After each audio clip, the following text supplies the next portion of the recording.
All right. Good morning. My name is Turner Bitton. I'm the executive director here at Westview Media. We're excited to kick off our Eviction Resources Town Hall today. A couple of housekeeping items before we get started. Just right out of the gate, I want to explain that this event is meant to kind of tackle high-level issues. So if you are facing eviction or if you're looking for legal resources, we encourage you to reach out directly to Utah Legal Services. Because of the unique circumstances of representing tenants and the legal process, we can't offer any form of legal advice today. It's going to be a high-level overview of options and legal information. But if you do need support or information personally or are looking for legal advice, please reach out directly to Utah Legal Services to receive that support. If you are watching on Facebook, if you would please submit your questions in the comments. I will be going off camera shortly and I'll read those questions so that Rob and Jacob can answer those. If you would like to join the Zoom meeting, we've posted the Zoom link in the Facebook event, so you can find it there and join us to ask your question live. This is the first in a series of events that we're hoping to do around eviction resources, where we'll be talking to folks, everyone from legal services over to folks that are helping organize tenants. Today's event is just focused on Utah Legal Services and the important resources that they provide here in our community. And the final housekeeping item, we had planned to do a Spanish language version of this event directly following this English version. We've had to reschedule that due to some scheduling issues, but we'll get that put out on Facebook. We expect to do it in the next month or so, but we'll publish that once we have a new date. With that, I'll turn it over to you, Rob.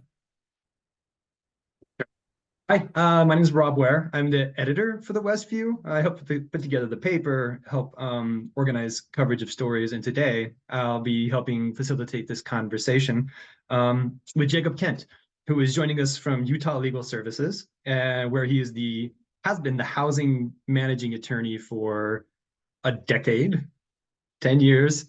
And yeah, he's here. He'll be here to share some resources and talk through with renters about the sort of broad processes involved with eviction and renters' rights. So, Jacob, would you like to give yourself a little additional introduction here, and then maybe also talk about what exactly Utah Legal Services is, and maybe what the scope of the work that you do there entails? Sure. Thanks, Rob. So just some clarification. I've only been the task force chair since 2021, but I have been doing housing law since 2014. So that's where the 10 years is. That'd be quite the journey. 10 years as the task force chair. So Utah Legal Services, we do provide legal representation to tenants who are seeking help either to stay in their home, or maybe they have a public voucher, right? A housing choice voucher that allows them to pay a reduced amount of rent. We also, at a minimum, right, if you qualify for our services, again, we represent or help those with little financial means, usually 200% and under the financial poverty guidelines. But, give us a call, right? I think at the end of the day, what we're looking at is can we provide a legal defense to your landlord-tenant issue, or maybe we can just give you some direction, some legal advice as to what steps you might want to take based upon what you're facing with regard to your landlord or with the public housing authority. Utah Legal Services, we have four housing attorneys. We have 2 law grads. Those are individuals who have successfully passed law school and they're just waiting to be sworn in as attorneys. And then we do have 3 paralegals that help us out. That's really what we do in housing. I don't know if you have additional questions for me in that regard, Rob, or if that's a good enough overview there.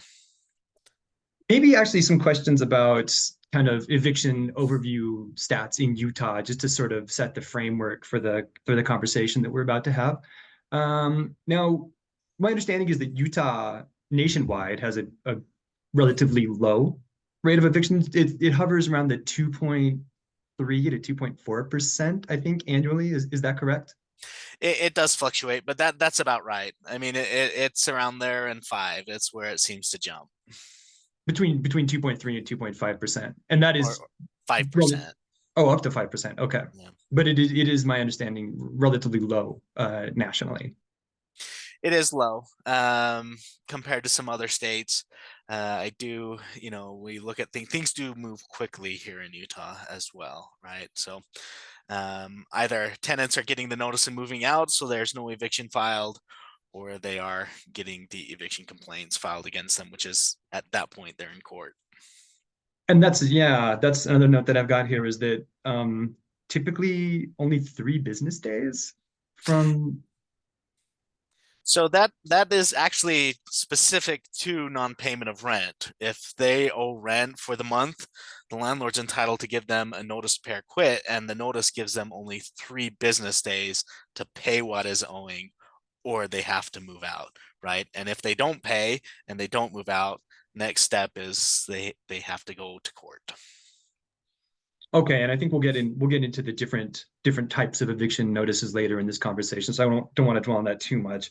Then one more question, maybe as a kind of overview before we get deeper into the conversation, is the rate of evictions is relatively low in Utah compared to other nations, but are there spots in Utah where you think maybe that number is a bit more concerning and maybe a bit higher than in other places? Like, are there any like eviction hotspots maybe?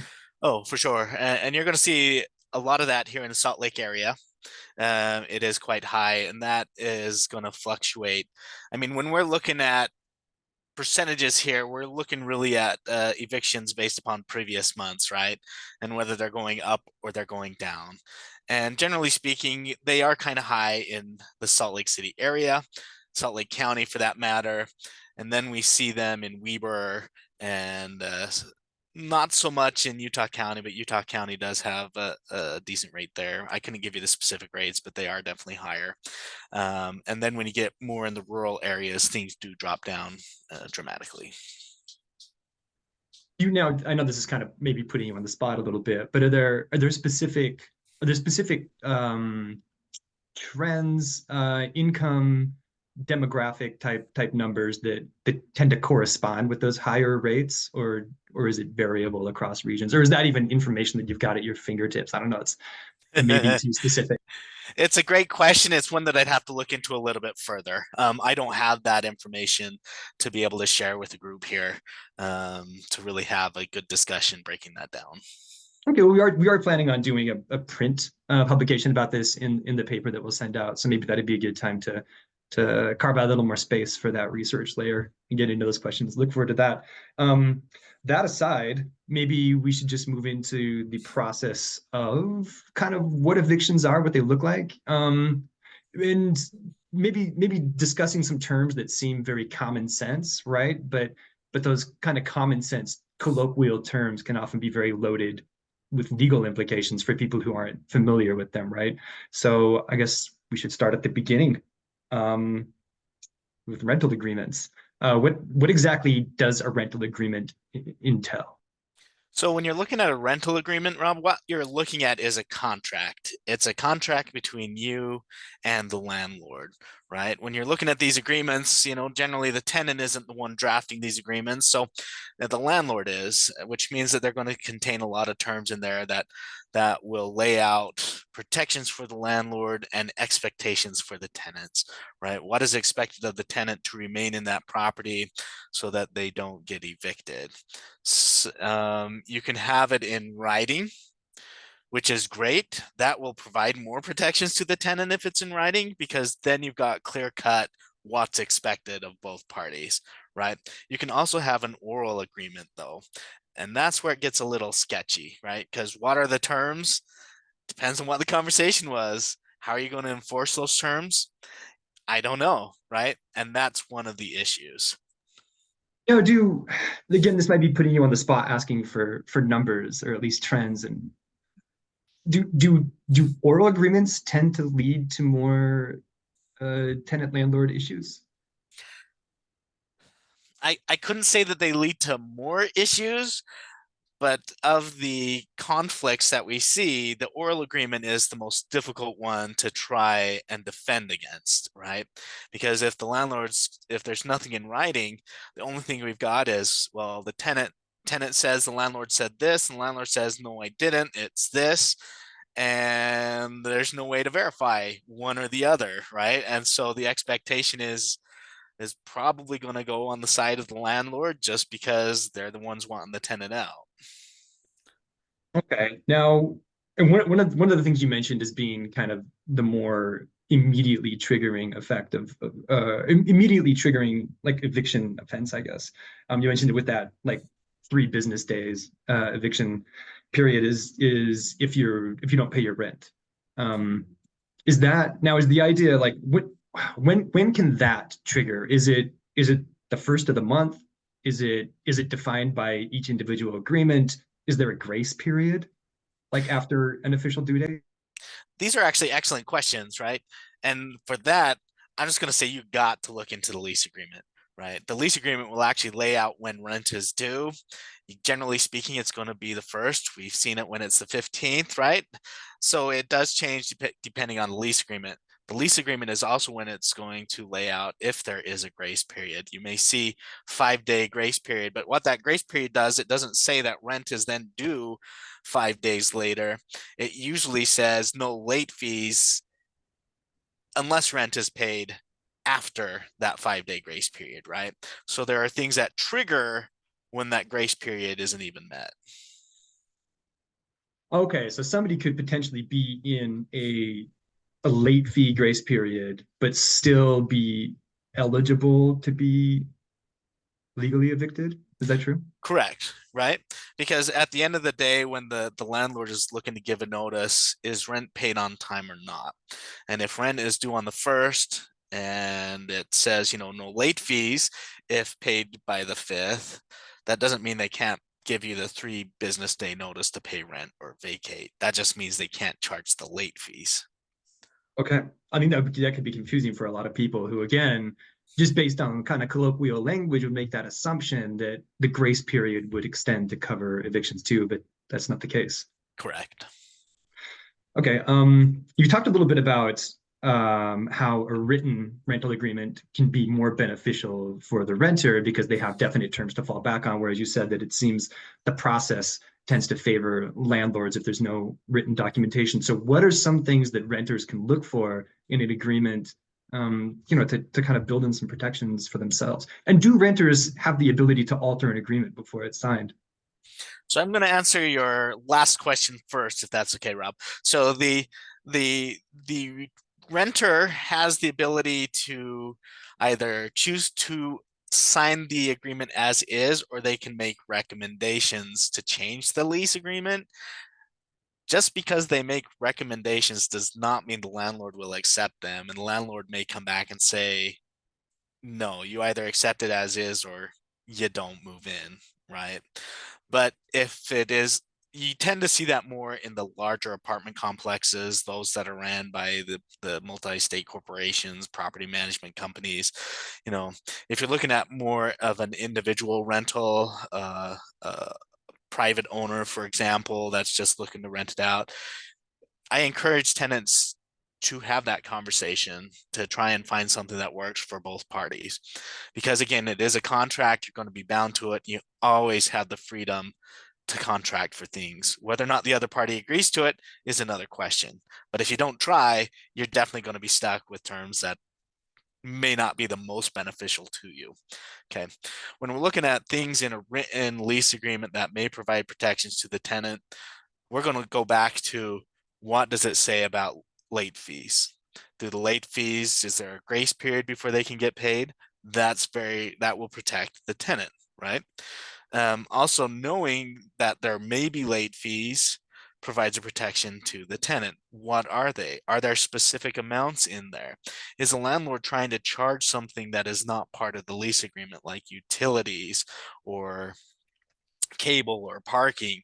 And if that's not in the lease agreement, then the tenant can come back and say, I did not agree to pay those. I am not going to pay those. It is not in the contract, Okay.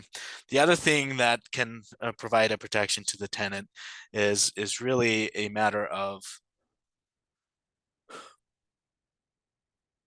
what happens if something happens to a water heater, or like the hot water goes out or something like that.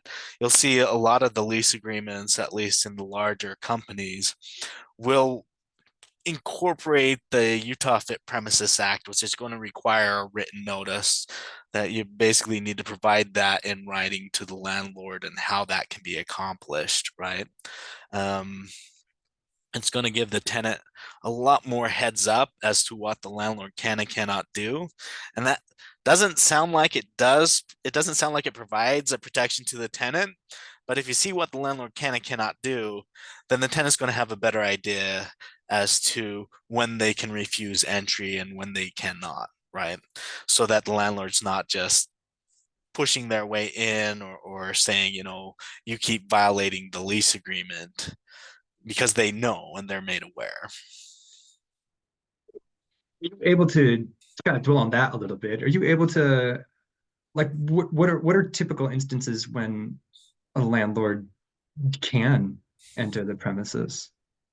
So under the Utah Fit Premises Act, it does state that the landlord has to give 24 hours in writing before they enter, unless otherwise agreed to in the lease agreement, right? And so that's where, what do they agree to in the lease agreement? And so that's kind of what you're looking for. What is agreed to in the lease agreement? And I mean, I'm embarrassed to say that I don't think I've ever read through a lease agreement. These things tend to often be lengthy, right? Often they're pretty clunky, written with a lot of like very specific technical legal language. Um, it sounds like that's a tough thing for, I mean, I know for firsthand experience, that's a tough thing for a renter to wade through on their own. So when people are looking at new rental agreements, is that something that your office can help like parse out? Generally speaking, we don't have this staffing or the ability to go through individual lease agreements, unfortunately, right? It comes down to, are you having an issue with the lease agreement? That's when we can look at it and say, well, this is what it says. But we're not able to get ahead of the game, right? Just because we don't have the ability to go through all these documents, to go through these contracts. They are rather lengthy, and unfortunately, we're not able to do that up front. Are there any common things that you would recommend for, in addition to maybe the fit premises support with replacing appliances, or essentially granting access to the leased property? Are there any other sort of common issues that you would recommend for future renters to maybe keep an eye out for in these agreements? Oh, absolutely. So one thing to keep in mind and to look out for, especially in the larger contracts, right? There's going to be a clause in there as to what notice has to be given by either the landlord when the lease comes to an end, or the tenant when the lease comes to an end. You'll find that the landlord is likely going to be required to give a 30-day notice if they're still in the original lease and the lease is coming to an end, and then 15 days after the lease is expired and the tenant goes month to month. The tenant is likely going to be required to give a 60-day notice, right? So that means they've got to notify the landlord 60 days before they expect to leave. That notice needs to be given at least 60 days before the end of the month of the 60 days. You got to go 2 full months basically with the 60-day notice, is what I'm trying to say. But that's going to be in the lease agreement. Okay. Utah law says 15 days is required, but you're going to contract for more time, and we're seeing that more and more, right? The tenant's expected to give 60 days notice, whether it's still in the lease or they've gone month to month. Wow. Okay. So let's focus on the lease agreements now, and maybe more focus on the actual topic that we're here to discuss. Eviction notices. You talked a bit about late payments as a potential trigger for eviction. that's the quick one, the 3-day immediate turnaround. And it can happen, just to stress again, it can happen even if you are in a grace period for late fees, you can still be evicted. What other common reasons are there for eviction if it's not just that? Sure. So the other thing that we see is the tenant has violated the lease agreement in one form or another, right? Sometimes we'll see it because a tenant maybe had a guest staying 6 days overnight, but the lease agreement says only 5 days in a row without written permission of the landlord, right? Or there may be other lease violations. Maybe it has to do with the lease agreement or the rules, right? The rules are generally incorporated in the lease agreement. The rules say, cannot store anything on your balcony, but someone's storing things on their balcony. Generally speaking, in those circumstances, the tenant's going to get something that's like 3 days to comply with the lease agreement. Basically, they're given an option to fix the issue before they take it to court. So it's really going to be some of those more basic things. If you've just committed a minor lease violation, you're asked to fix it. And if you fix it, all is done, right? They're not going to pursue the eviction. So in cases like that, like if you are storing something that contrary to the lease agreement, or if you have a guest who stays an extra day, if you're given that period, use it typically there'd be like a 3-day period. Is that always applicable, or does that vary case by case? Is that in the lease agreement itself? Like, yeah.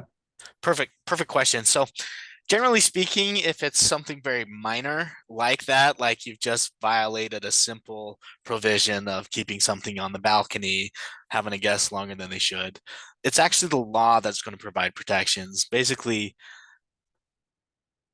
if it's something small, you need to be given the chance to fix it. It's not worth making someone homeless over, right?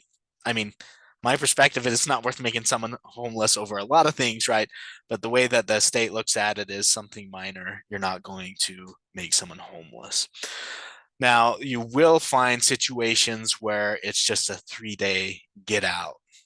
And generally, you're going to see that if the things keep happening over and over and over, that they serve you multiple notices for the same thing. You comply with it, you comply with it, you comply with it, but it gets to the point of you just keep violating this agreement. It's time for you to move out. That's 3 days to move out. Okay. Now, in cases where you're not getting the 3-day to move out notice, but you're just getting that 3-day period to address the issue, are there any sort of additional fees or payments involved in that, or is it just simply rehoming a pet that you're not supposed to have, or throwing out your buddy who's sleeping on your couch? Like, are there any additional penalties, like legal, financial, or otherwise? There could be. Again, that's when you're going to be looking back at your lease agreement. Sometimes there will be a clause in there that says every eviction notice served is a $25 fee. Okay. And so if there is something in the lease agreement that says you have to pay that fee and you get served with those notices, then you're going to need to pay that fee as well. Okay, and those notices technically are different than eviction notices, right? The notices asking you to address an evictable issue, or do those also qualify as an eviction notice, even if they're just laying out that here's a 3-day period in which to take care of this issue? Yeah, that is a 3-day notice, 3-day notice to move out, 3-day notice to comply or vacate. Those are eviction notices. Okay, so even if somebody just gets that comply, it's comply or vacate. So it's still something that it still is effectively a 3-day eviction notice. Is that fair, or is that too much of a simplification? That is fair. That is fair. Okay. Now I do have a question here about what about end of term notices? First off, what is an end of term notice? And second, does that qualify in this case, or is that a kind of a separate entity? Sure. So when we talk about an end of term notice, basically what we're talking about is you entered into the lease agreement. That lease agreement expires maybe in a year from when you sign it. And the end of term notice is basically something given by the landlord that says, we're not going to let you stay in the property. You need to get out by the end of your lease agreement. Generally speaking, they don't need to have any reason. There are definitely certain exceptions to that when it comes to federally subsidized property, tax credit property. But generally speaking, they can just give a notice to be out of the lease. They don't have to have any reason. You could be the best tenant in the world, but they don't need to re-rent to you.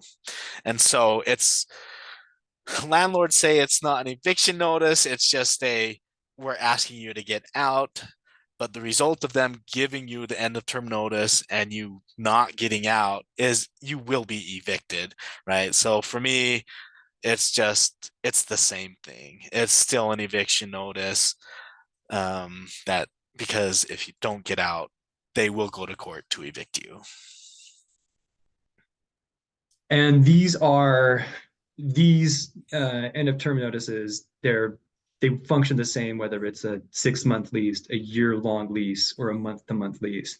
They always hit on that last day of the current agreement, which could be 30 days, it could be 6 months. Correct. Okay. You mentioned that there are some sort of extenuated circumstances for end of term notices tied to, I think you said, federally subsidized housing and income-based housing, I think you said.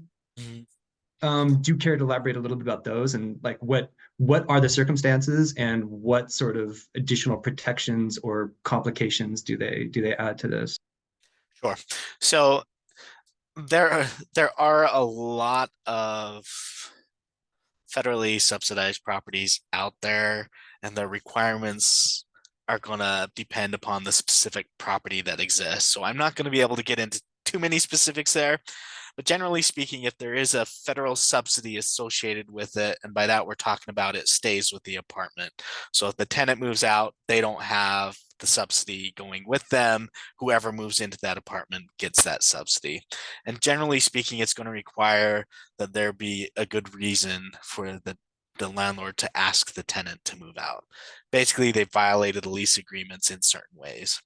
There's also the tax subsidized property, which it's not a subsidy for the tenant, it's a subsidy for the owner. They get a tax credit for operating properties where they limit the amount of rent that they can charge. But even then, if they want the tenant to move out, they've got to have good reasons or good cause to evict those tenants. So they're going to give a notice, says your lease agreement ends on this date. You need to move out because of A, B, C, and D, right?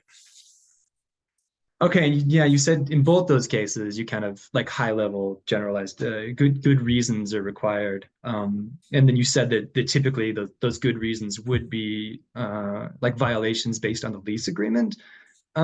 Is that really that?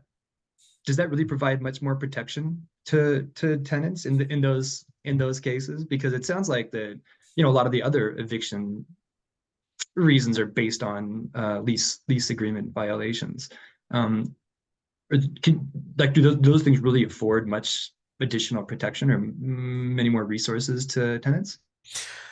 The answer is yes, and I'll try to flesh that out a little bit more. And the reason for this goes back to our conversation about the end of term notice. Okay, the end of term notice, Utah law, they don't require any cause to kick someone out or give them this notice at the end of their lease term, right? So if you're renting from a mom and pop, just their home, right? They're renting out to you. They can say, Rob, it's been great. You're the best tenant in the world. Your rent's always on time. The perfect tenant. However, we're ready to move on. You need to be out by the end of May. Here's your notice. Please do that. Again, they don't even have to say that. They could just do it at a handshake and say, here's your written notice to be out May 31st. It just says be out May 31st. That's it. All these other properties that have a subsidy associated with them or the tax credit for the owners require that they actually state the reasons why they want that tenant out. And those reasons are going to be based upon lease violations, right?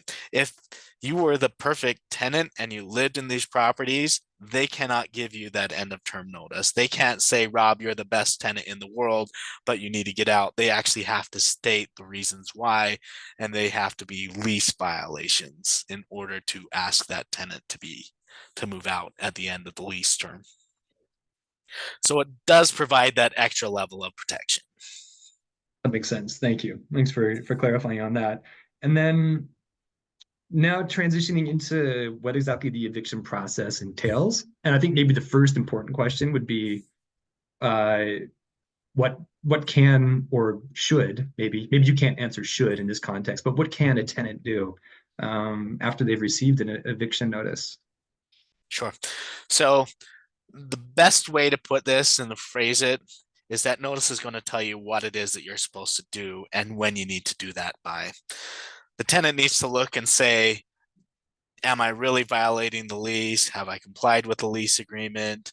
If I'm not going to pay rent during this 3-day notice, if I'm not going to comply with my lease agreement, or I've done some things that they're going to get me out on, right? That seems silly, but here we are. But they're going to make a decision as to what they want to do.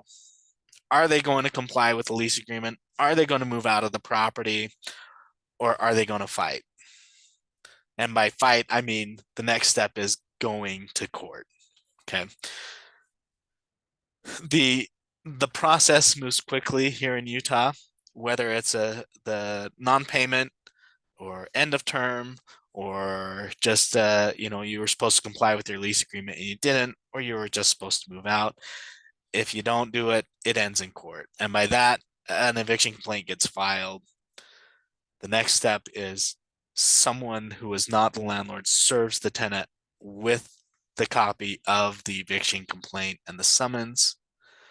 No matter the basis of the eviction, tenant's only going to have 3 business days to file a response, which tends to be an answer in court. Okay, so just to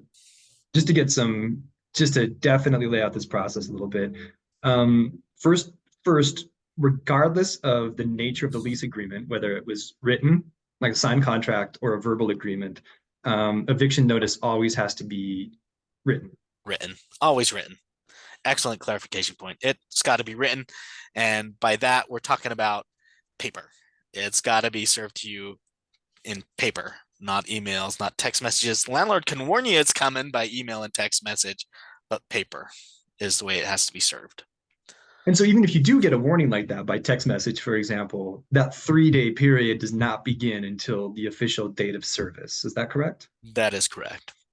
And even then, if you get served on 4/29, the dates in the notice start ticking April 30th on. So served April 29th, you start counting the day after. Okay, and this might be a silly question, but can ask it anyways. Do weekends count, or is it only business days? It depends on the notice, so it's not a silly question. It's important.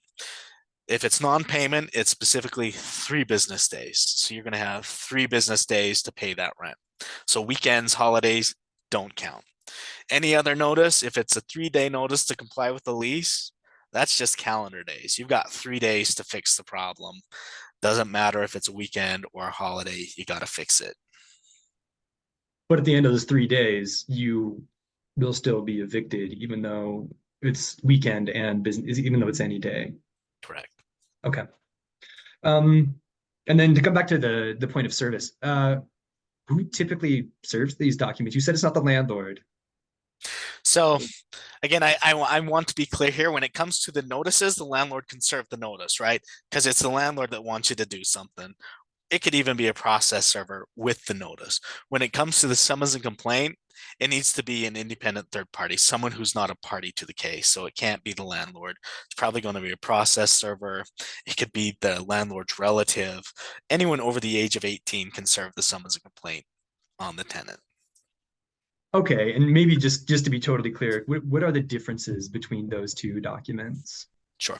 So the notice, that's what tells the tenant what they're supposed to do to remain in the property.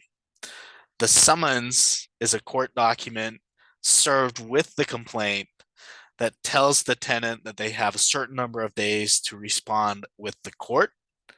And the complaint is what it is that the landlord is saying the tenant did, which causes the basis or could be the reason that they want the court to sign an order of eviction. One of So them, oh, go on. just before you go on, so that like 3-day period kind of that we've been discussing, it's not always 3 days, but what's called a 3-day period, that begins with the summons and complaint.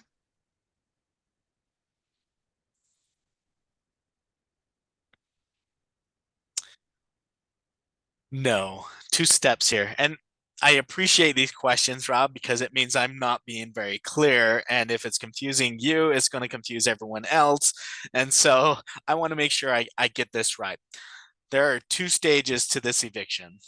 The first stage is the eviction notice. Again, that's what's going to come from the landlord. It's going to say, you want to stay here, you need to do X, Y, and Z. Pay your rent, get rid of the animal, or remove the property from the balcony. It's just going to say on it, this is your notice to do something.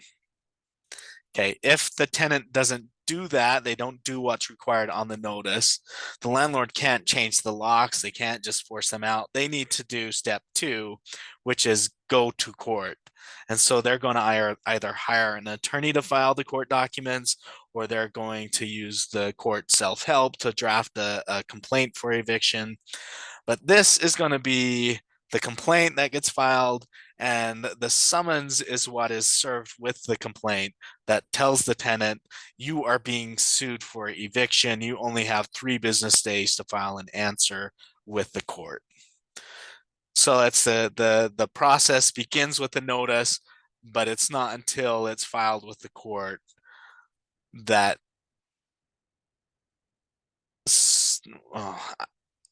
I don't want to just confuse this again. So I'm going to stop a little bit there. But notice from the landlord, and then court papers come if they haven't complied with the notice from the landlord.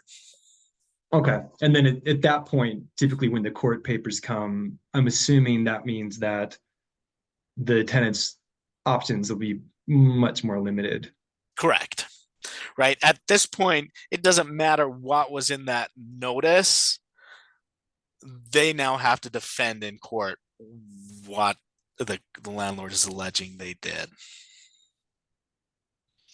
Okay. Well, I think this might be a good time to then transition to that point in the conversation. And I'm assuming this is really when Utah Legal Services and your work can come into play for tenants facing potential eviction. So maybe what kind of assistance can you provide in this case? Absolutely. So whoever qualifies for our services will get in. They need to call our intake line. They're going to speak to a housing advocate about their legal issue, and the housing advocate will try to, at a minimum, give them some advice so the tenant knows what it is they can do. Is it they need to just get out because there's no defense? Or is there a possibility that we can defend the tenant in this case to help them land on their feet a little better, preserve a housing voucher, or possibly even keep them in that property, right? And if it is something that Utah Legal Services looks at, either we have a grant that will provide some assistance, we can provide extended services, or we find that there is a legal defense. They did comply with the lease, therefore they shouldn't be evicted. They did pay on time within that 3 business day period, therefore they shouldn't be evicted, right? We're going to be looking for that defense. That's when we would provide an attorney to represent in court. Now, Jacob, that's a little frustrating. The idea that your team would actually have to go to court in order to simply prove to the court that the tenant did pay, with clear documentation that the tenant paid before the eviction date. Is it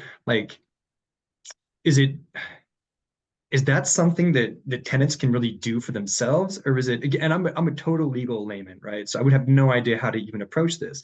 Like how tricky is that landscape to navigate if you just, somebody juggling a job and trying to sort out this issue so you don't lose your apartment? Well, it it can be tricky. It can also be easy, and it depends on the person, right? What stresses are they going through? Housing is very stressful, and when housing is stressful, or the fear of losing housing is over your head, right? It can be stressful trying to figure out and navigate the system. And so, even though it may seem simple, it's still worth contacting an attorney, because the attorney, the legal advocates, can actually walk the person through the system. What does the person really want to do? Do they want to remain in the home? Do they want to move out? Is it something where, yes, it may be just as simple as saying, Judge, here's the evidence that I provided payment. Here are the amount of payments. And the judge will take that into consideration. And the judge may say, yes, this is easy. You paid. It should not be going here. But at the end of the day, because of the added stress on the person, sometimes they need someone else to look in and say, yes, you are correct. You did everything you were supposed to. Or this is why it is that the judge may find that you violated the lease and have to move out.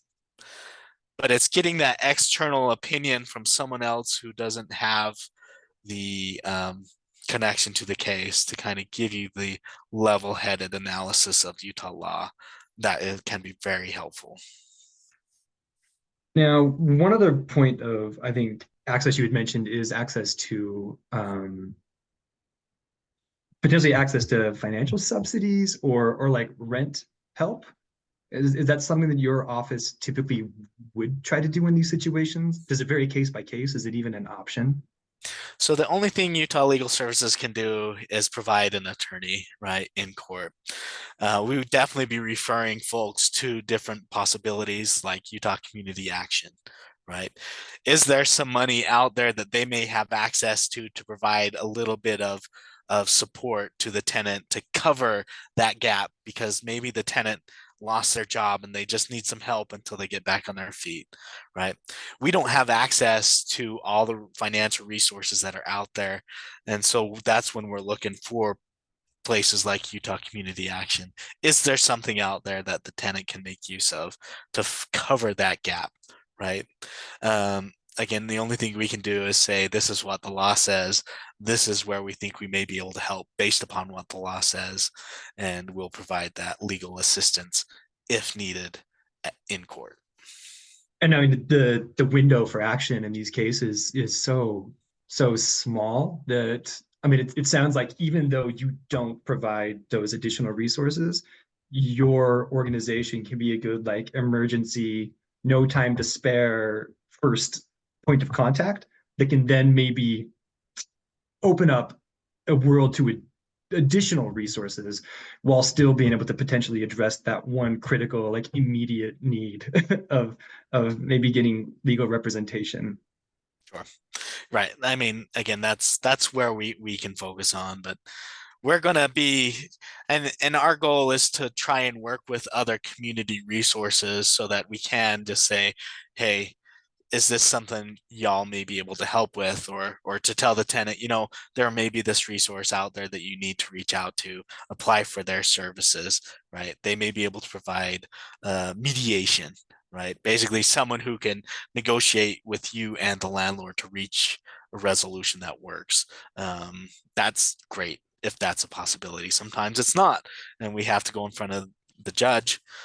Fortunately, in a lot of these eviction cases, whether they're filed in West Jordan or not, they may go to Salt Lake City for in front of one judge who hears all the eviction cases.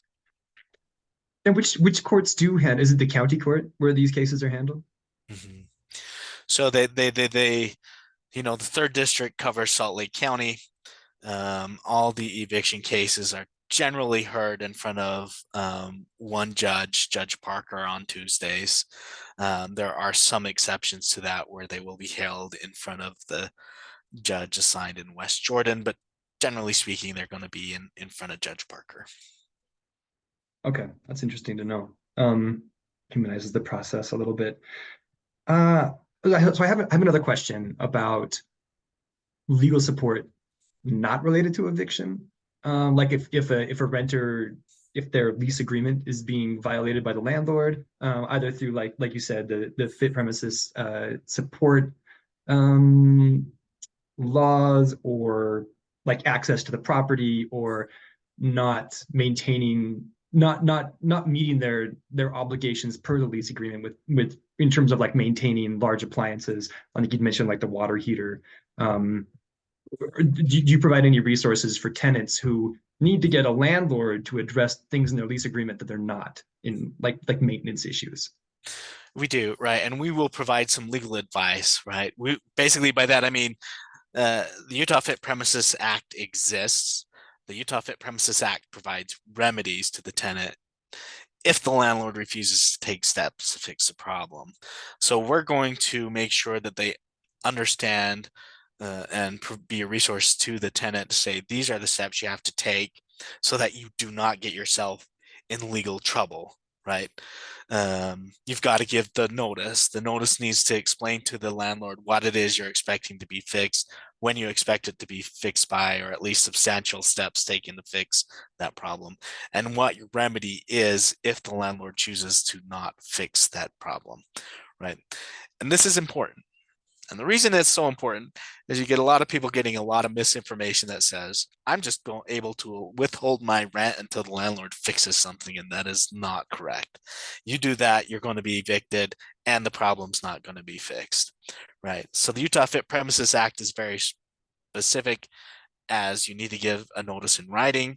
It needs to state how many days the landlord has to take steps to fix the problem, and if the landlord doesn't do it, what your remedy is. Are you terminating the lease and moving out, or are you going to then pay in the future to have it fixed and then deducting that from future rent with the landlord?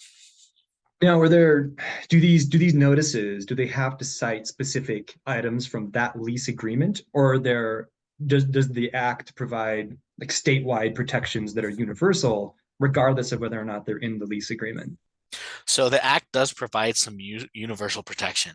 With that, we're talking about some pretty severe issues: lack of hot water, lack of water, right? The electricity is malfunctioning, shorts, and heat, air conditioning, things like that.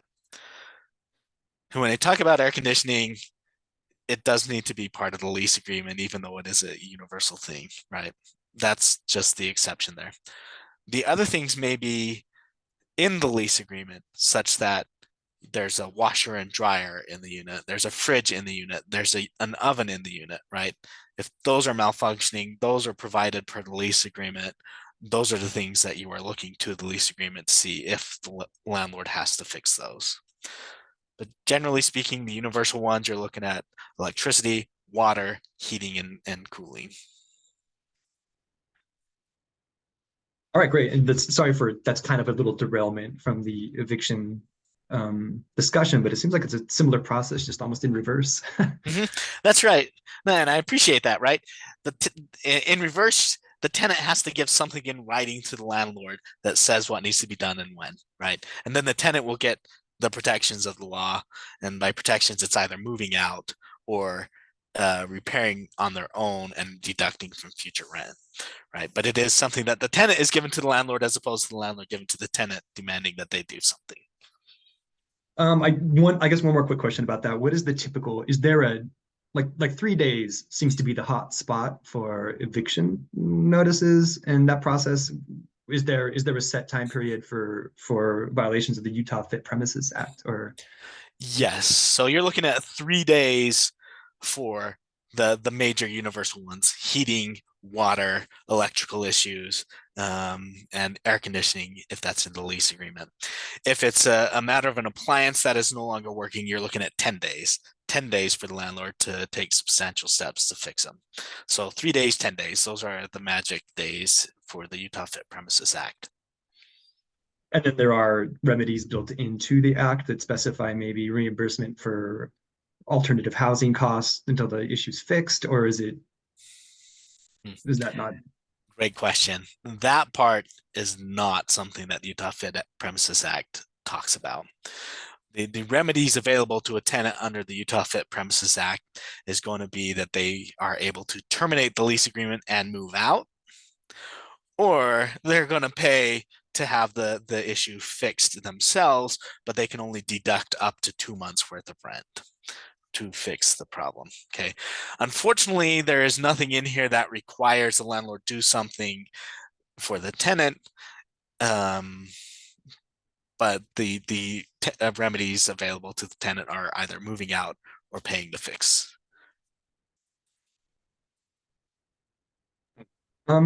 Okay, that's great information, and kind of come back to that idea of the tenants spending money. Kind of one last question before we open up the floor to other questions, if we do have questions coming in. It's about cost of services. People, I think, in these situations, sounds like often the cause is going to be a lack of funds, a lack of liquid money that they can put into something like this. So how is there a way that your office helps kind of assuage those costs? Like, do you provide, like, what kind of support can you provide that way to help people get the legal representation they might need without, finances necessarily being a barrier? Sure. So Utah Legal Services does not charge to provide legal advice or legal representation, which is, also why we do have a restriction, as we're looking at folks under 200% of federal poverty and below. So we do have our own restrictions, but again, that does mean it's free legal representation, free legal advice. And just so everybody is totally clear with who is listening, what is that 200% level of the federal poverty line? It depends. And a lot of it depends on how many folks are in the household. And by that, it's how many adults, how many children, who are they legally responsible to pay for, if it's, do they have guardianship over a child, things like that. So it's not really a fixed number, but we do have systems in place that will go over that amount. And so if anybody has any questions about if they would qualify for that, should they just reach out to you, period, to find out for sure? Yep. Okay. And there's no, again, just to be totally clear, if they do reach out and they're not qualified, there's no additional cost for them for learning that they're not qualified. Okay. No, not at all. Okay. Great. That's what's a great conversation. Turner, do we want to open it up to maybe any comments or questions from Facebook? Do we have any additional outside input here? Yeah, we've got a couple of questions from online. So the first one is, Jacob, what are the 5 items that you would encourage people to look for in a rental agreement? And I've got some examples: rent amount, other fees that are part of the rental contract, terms for payment, rules and expectations, or then maintenance responsibilities. Are there kind of 5 things that you'd encourage folks to look for, or more maybe? The rent amount is one of them, right? You need to look at the rent amount, but that's not all. Because when you're looking at the amounts that you actually have to pay per month, that's where it starts. And then you're looking at the utilities. Are there utilities that you're responsible for that the landlord's going to cover? Is there something that's included with the rental agreement such that you're paying the landlord? Or is it something that you have to put in your own name, like power or water? Well, generally not water, but electricity, Wi-Fi. The new thing that we are seeing here is landlords are entering into agreements with internet providers, right? Where you are no longer allowed to find your own internet provider, you have to use the internet provider that is provided by the landlord, right? It's important to check that information, because then you're going to see that not only is your base rent $1,100, but now you're paying $250 in all these utilities to park, to get internet, to provide for a pet deposit, things like that. If it's in the lease agreement, you agree to pay it, you need to pay it. If it's something that's not in the lease agreement or some addendum, and the landlord tries to come after you, they need to show why it is that you have to pay for that. So that is one thing that I would really encourage you to focus on, is the rent and other amounts owing under the lease, right? Because if you agreed to pay it, you need to pay it. The other thing I'd encourage you to look at is what it takes to terminate the lease agreement. Generally speaking, where it is a contract, you're going to be bound to it throughout the entirety of the lease agreement. Let's say you found another place you want to move to, you get to move into it at the end of your lease agreement. What time do you need to give, or what kind of notice? How long does that notice need to be telling your landlord that you're going to move out? 60 days, 30 days, 15 days? Read the lease agreement. If the lease agreement is silent as to how much time you have to give out, Utah law states that you can just give a notice and be done. But whatever you give, the landlord can rely on that. And even if you can't move out, they can then move to evict you for not moving out when you said you would move out. So read that. Keep track of how long you can have overnight guests. Some lease agreements are quiet. Other lease agreements say you can only have 5 overnights. Maybe you can only have 14 overnights within a quarter, right? Those are things the landlord's going to be looking at. Those are things you need to be looking at. If you need some exceptions to that, work with your landlord, get something in writing that supports you can have the guests longer than allowed in the lease agreement. Let's see, those are the two main things that I would encourage you to think about. And then always look and see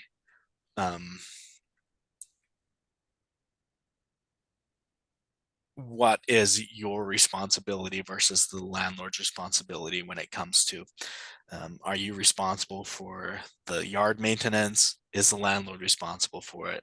Are you responsible for shoveling the sidewalks when it snows, or is the landlord responsible for it? Check and see who is responsible for that in the lease agreement.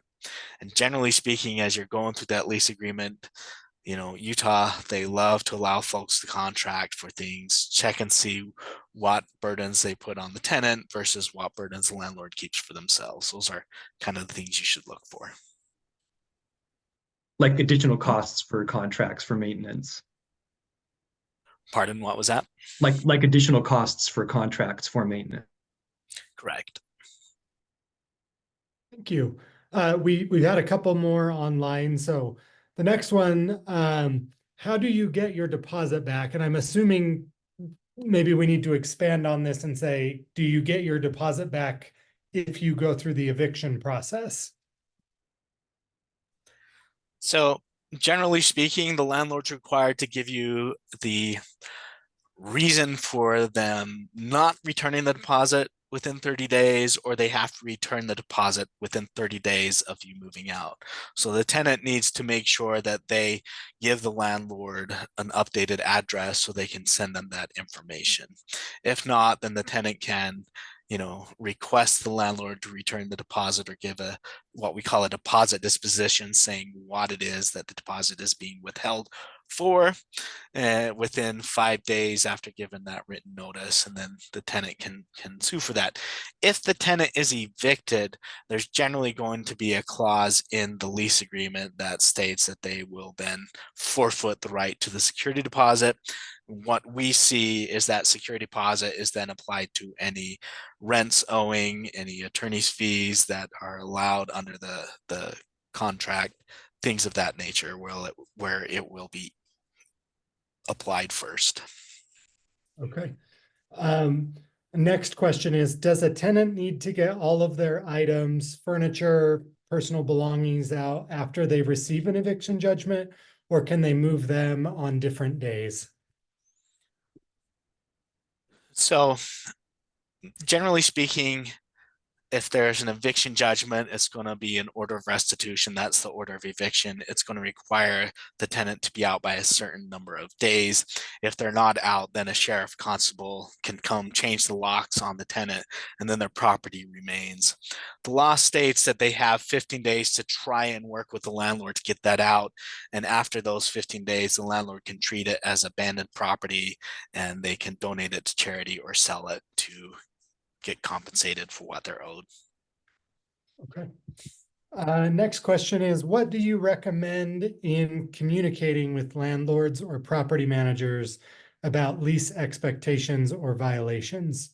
Is it possible, and should it be done in writing? I would always encourage there to be some sort of written communication between the tenant and the landlord. That way it is clear, right? And by that, I mean, if the tenant has an issue and they want the landlord to remedy it, or maybe it's an issue of not paying rent, I'm going to go with this because it's the best example. If the tenant reaches out to the landlord because they're going to be late on rent, and the landlord says, that's fine, please pay it by this date, then that is something they can rely upon to pay by that date, right? It shows that there was a meeting of the minds, especially if the tenant says, yes, I will pay by that date, and the landlord says, great. Okay, that's where you're trying to get an extension. You've got something in writing that shows they had a new date to pay. It doesn't mean that that is the new date going forward. It just means that there is one exception.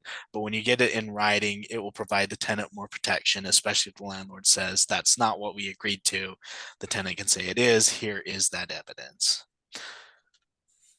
Great. The next question is, what should tenants do if they receive an eviction on a Friday? And second question as part of it is, how can ULS help on the weekend? So the best thing is if the tenant gets something on Friday, they need to be calling our office before 2 p.m. Unfortunately, our intake lines close at 2 p.m. But really what they need to be doing is looking at that notice. What does that notice state? If it's about paying rent over the weekend, well, they're given 3 business days, right? So if they get it on Friday and there's no holiday on Monday, then they got Monday, Tuesday, Wednesday to pay what is owing, those 3 business days. If it's 3 calendar days, unfortunately, the tenant's going to have to make their best guess. Does the lease say they have to do something within, or are they violating the lease agreement, right? Is it about removing a pet? Is it about having the guests get out within those 3 days, right? They're going to have to make their best guess as to what the lease states, unfortunately. ULS does not have availability on the weekend. Okay, thank you. And then the final question that we've received online is, can you give advice if a tenant might be over the federal poverty limit? Like, can you serve that person if they're above that limit that you mentioned previously? Unfortunately, we cannot. It's a strict compliance issue, and that comes from our major funder of Legal Services Corporation. They're the ones that set that maximum amount. Okay. Well, that concludes all of our audience questions from online. Rob, do you have any final questions? I guess I've got one more now that we're talking. Yeah, now that we talked through the whole process and I've been sitting here thinking about it a bit more, is what happens after someone's evicted? It's a thing on your record, right? It's a legal mark against you. And can it be addressed? Can it be expunged? So it can. Utah actually created an eviction expungement law back in 2022 that does provide certain circumstances in which the eviction can be removed from your record. So you're looking at a couple of things. You can either do it by stipulation, getting the landlord to agree that the eviction will be expunged. That's usually going to require attorney's fees be paid, court costs be paid. If it's about rent, then the rent be paid, right? But you can enter into that agreement, and I'd encourage you to always try to have that put into an agreement, okay? The next option is that you can petition the court to expunge it, but that only counts if it's for non-payment of rent or that the lease came to an end, but you remained in the property and the eviction was filed. Okay. Even to petition the court or ask the court to expunge the record, the case needs to be either dismissed or the judgment has to have been satisfied, which means if you pursue this case and get a judgment entered against you, the amounts of the judgment have to be paid in full before you can even try to petition it. And then the third option is that the case has been dismissed or the judgment has been satisfied, and then in 3 years, it will be automatically expunged. Until one of these three things happen, the eviction will remain on your record. Now, that automatic expungement, that applies to any evictions for any reason, as long as you've checked all the boxes that were agreed to or were stipulated by the court. Yep. Okay. Maybe in the meantime, one more quick question: what sort of impact does having an eviction on your record? What does, I'm assuming it makes it very difficult to rent. Sure. So it's whenever your tenant applies to rent a property, they're likely to have to request a background check or an eviction background check, and there are specific companies out there, kind of like TransUnion or Equifax, for evictions that basically scrape the court records and will pull in any information that happens to be there. If the tenant if their eviction is expunged by agreement, by petition, or automatically, the tenant is legally authorized to say they were not evicted. Okay. And so they have the ability to then report that to the landlords. And if it's still showing up in these tenant screening companies, then they have a right to tell those companies to remove that information from their records, and it has to be removed. Now, for those expungement related services, both in terms of maybe petitioning the court to get an expungement or to notify those background check companies that they have to remove their information from their files, is that something that Utah Legal Services helps with?